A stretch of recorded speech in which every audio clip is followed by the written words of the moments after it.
Ever feel like you're a fisherman, staring out at a raging storm, kind of weighing whether to play it safe on shore or, risk it all for what might be out there in those rough waters? Yeah, that's a really vivid image. It is. It really captures that push and pull between, our desire for security and then also this drive to push ourselves beyond our comfort zones. Exactly. And you've provided some really fascinating material that dives deep into that exact tension. This dance we do with risk and reward. Right. So today we're going to kind of unpack the psychology behind that fear, that keeps us clinging to the shore sometimes, and how it's connected to so many other aspects of our lives. And by the end of this deep dive, I think you'll walk away with a fresh perspective on how to approach challenges and maybe even be inspired to pursue opportunities that you might otherwise shy away from. I like that. Let's dive in. One of the things that really struck me in the materials is this idea that we often confuse fear with danger. Can you elaborate on that a little bit? Sure. So danger, that's a real tangible threat. It's like a storm brewing on the horizon. Right.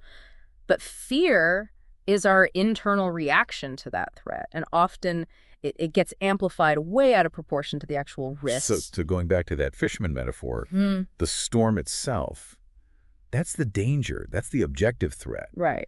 But it's the fear of the storm that might keep him, safely tucked away on land. Exactly. And here's where it gets really interesting, because fear, while it's uncomfortable, it can actually provide us with a perverse sense of safety. How so? Well, because it's familiar, right? It's something we know. We feel like we can control it to some extent. And so we cling to it even when it's holding us back. It's like we're trading the discomfort of the unknown for the perceived certainty of fear. Exactly. And the materials really emphasize this point that staying in this comfort zone of fear can actually lead to stagnation. Right.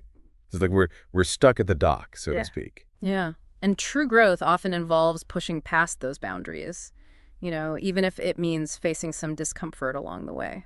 Absolutely. And there's a lot in the materials about, the power of confronting reality head on. It's almost like, that fisherman, instead of avoiding the storm, he steers directly into it.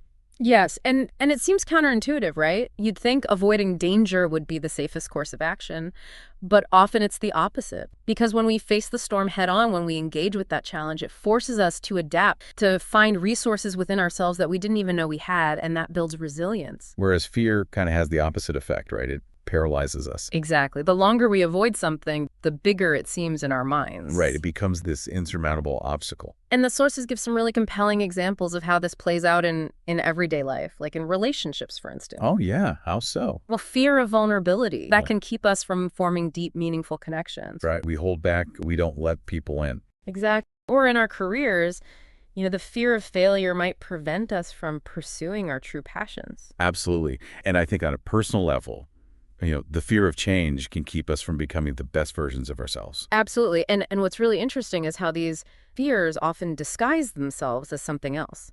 Like what? Well, the materials point to overthinking, perfectionism, and procrastination as prime examples. So it's like we're tricking ourselves into believing that we're being responsible, when in reality, we're just avoiding the challenge. Exactly. It's subtle, but incredibly powerful. And then there's the impact of external factors, particularly societal influences. Right.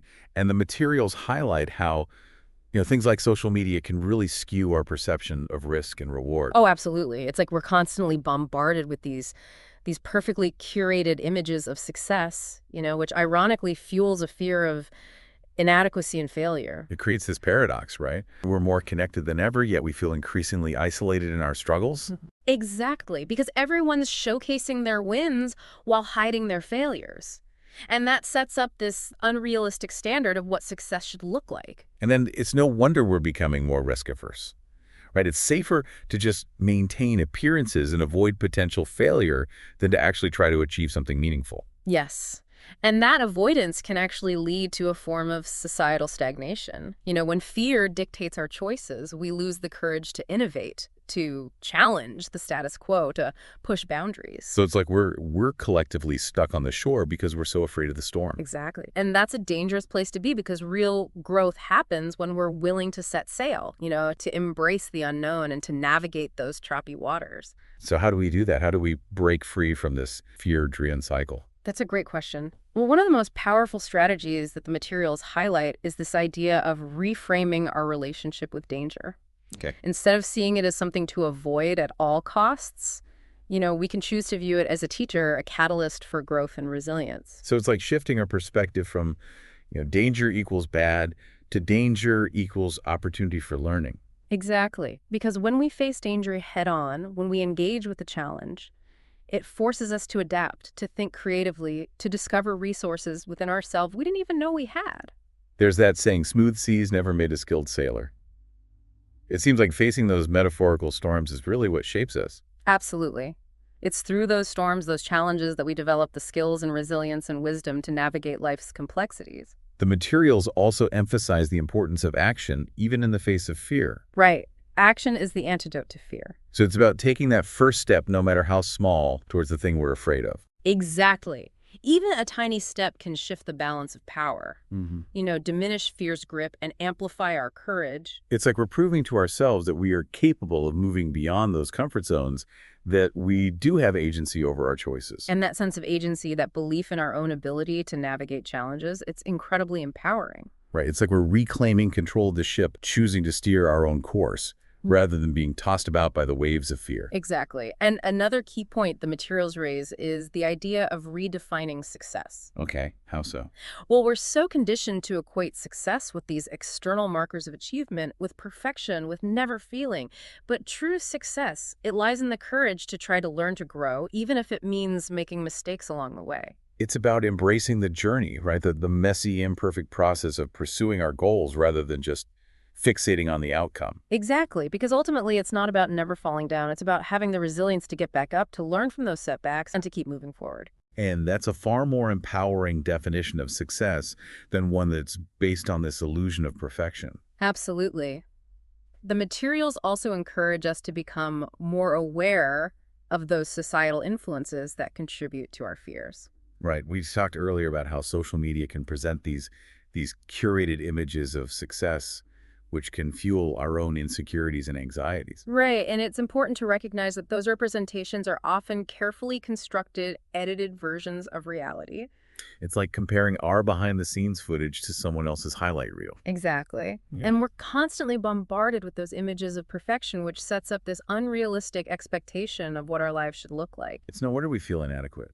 We're comparing our messy, imperfect reality to these idealized, airbrushed versions of other people's lives. Right, and it's crucial to cultivate a healthy skepticism towards those curated images, to recognize that everyone faces challenges, everyone makes mistakes, and everyone has their own unique journey. The key is to focus on our own path, to define success on our own terms, and to celebrate our own progress rather than constantly comparing ourselves to others. Absolutely. And that brings us to another really powerful concept: the power of self-compassion. Which is so important. It's so easy to be hard on ourselves, especially when we're, facing challenges or setbacks. Right. But it's crucial to treat ourselves with kindness and understanding, to recognize that we are all works in progress, and to celebrate our efforts rather than beating ourselves up for our perceived shortcomings. Because ultimately, it's our self-belief, our self-compassion, that fuels our resilience and empowers us to keep moving forward even when things get tough. Absolutely. By cultivating a mindset of self-compassion, we create a more supportive internal environment that allows us to face challenges with greater courage and grace. So it seems like navigating the tempest is less about eliminating fear altogether and more about learning to dance with it. That's a beautiful way to put it. Recognizing that fear is a natural part of the human experience, but it doesn't have to control our lives. Exactly. It's about choosing to approach fear with curiosity, to learn from it, to use it as a catalyst for growth and transformation. And in doing so, we might just discover that the storms we once feared are the very experiences that lead us to our greatest treasures. That's a profound insight. It reminds us that growth often lies just beyond the horizon of our fears, waiting for us to summon the courage to set sail and explore the uncharted waters of our own potential. We've covered a lot of ground here, but I feel like we've only just begun to unpack this complex topic. You're absolutely right. This is a conversation that could go on for hours, but I think we've laid a solid foundation for understanding that intricate interplay of fear and danger and personal growth. I'm already starting to see the world a little differently, to recognize those subtle ways fear might be influencing my own choices. That's wonderful to hear. Remember, it's an ongoing journey. There will be times when fear feels overwhelming, when the storms seem insurmountable. But I'm feeling more equipped to face those challenges now, to draw on the tools and perspectives we've discussed. That's the key, developing a toolkit of coping mechanisms, cultivating a mindset of self-compassion, and remembering that we don't have to face our fears alone. There are resources available, both internal and external, that can support us on our journey. Exactly. And it's a journey worth taking, because on the other side of fear lies a world of possibility, a world of growth, a world of incredible strength and resilience. We've been talking about how fear can hold us back and even be a weird kind of comfort. But is there ever a point where fear is actually a good thing? Like a sign we should be careful? That's a really important question, because we need to be able to tell when fear is serving us and when it's actually holding us back. Right. And sometimes, fear is an appropriate response to a real threat. Okay. It's like our internal alarm system, alerting us to potential danger. So like if you're walking alone at night and you hear footsteps behind you. Exactly. That fear might be prompting you to be more aware of your surroundings, to take precautions. Right, to be alert. Right. But the real challenge is figuring out the difference between that kind of rational fear that's based on a clear and present danger versus fear that comes from, anxiety or past experiences that might not be relevant to the situation.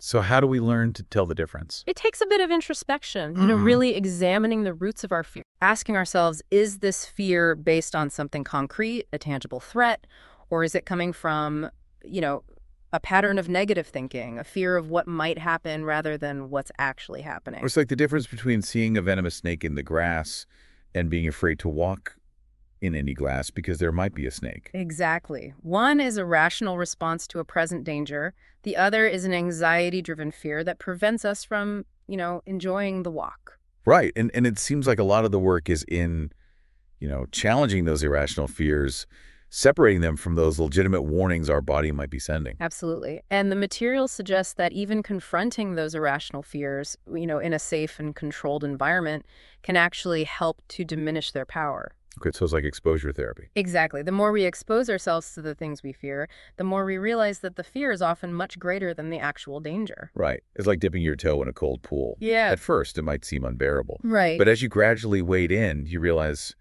it's not as bad as you thought. Exactly. And in that process, you're not only building resilience, but you're also expanding your comfort zone and realizing that you're capable of handling much more than you give yourself credit for. It's about reclaiming our power, defining our own limits, rather than letting fear dictate them for us. Exactly. And I think that's a really powerful takeaway from this deep dive. Recognizing that while fear is a powerful force, it doesn't have to be the one in control. It's a choice we make, whether we're conscious of it or not. Right. And the more aware we become of that dynamic, the more empowered we are to choose courage over fear, action over inaction, growth over stagnation. Well said. Yeah. So as we wrap up, what are some final thoughts you'd like to leave our listeners with? I'd encourage everyone to think about the storms they might be facing, both the real ones and the ones that exist only in their minds. And ask yourself, what would it look like to navigate those storms with courage and resilience and a deep trust in your own ability? That's a powerful question. And the choice is always ours. We can stay on the shore clinging to that illusion of safety, or we can set sail and explore the vast potential that lies beyond the horizon of our fears. The journey might be challenging, but the rewards are immeasurable. And who knows, we might just find that the storms we once feared become the very winds that propel us towards our greatest triumphs. Thank you for joining us on this deep dive into the complex world of fear and its impact on our lives. We hope you've gained some valuable insights and feel empowered to face your own storms with courage and grace. We'll leave you with a final thought to ponder. What storm are you avoiding? And what might be possible if you chose to face it? Until next time, keep exploring, keep growing, and keep navigating the tempest with courage and grace. Thank you for tuning in to this episode of the Deep Thoughts Podcast. I hope you found insights and inspiration to take with you on your journey of self-growth.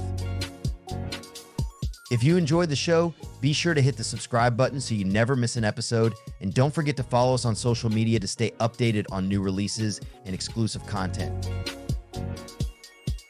See you next time, where we'll continue to help you grow and explore your full potential.